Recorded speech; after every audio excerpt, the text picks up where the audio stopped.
10 દિવસ હું હેરાન થઈ. પછી હું અહીંયા આવી, પછી અહીંયા આવ્યા પછી મને ફોટો પાડી એક્સરે લીધો ને પછી દાઢમાં જોયું તો અંદર અડધી હતી. પછી અડધી દાઢ અહીંયા ખેંચાવી પછીનું મને હાવ સારું થઈ ગયું. નમસ્કાર મિત્રો, હું ડૉક્ટર હર્ષ પાણી, ડેન્ટલ સર્જન. આપણી સાથે ભાવનગરથી એક પેશન્ટ છે જેમણે 1 વર્ષ અગાઉ મારા પાસે ડાપણ દાઢની સર્જરી કરાવી હતી. પેશન્ટ આવ્યું હતું ત્યારે તેમની દાઢ ઉપરથી સાવજ સડી ગઈ હતી અને અતિશય દુખાવો હતો. અત્યારે બીજી વાર પેશન્ટ આવ્યું છે મારા પાસે, તેમને બીજી બાજુ દાઢ સડી ગઈ હતી, ખૂબ જ ઇન્ફેક્શન હતું, ખૂબ જ સડો લાગી ગયો હતો અને અતિશય દુખાવો હતો.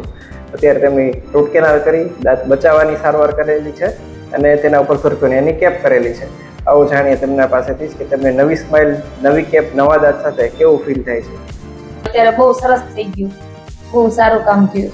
બધું હવે સરસ, નવા દાંત પછી સરસ લાગે છે, ચાવવામાં ફાવે છે. હા, ચાવવામાં ફાવે છે. નવા દાંત પછી બહુ સરસ મસ્ત થઈ ગયા છે અને કોઈ દુખાવો નથી, કોઈ વસ્તુ નથી અને સરસ મસ્ત થઈ ગયા. બહુ સરસ, ચલો થેન્ક યુ.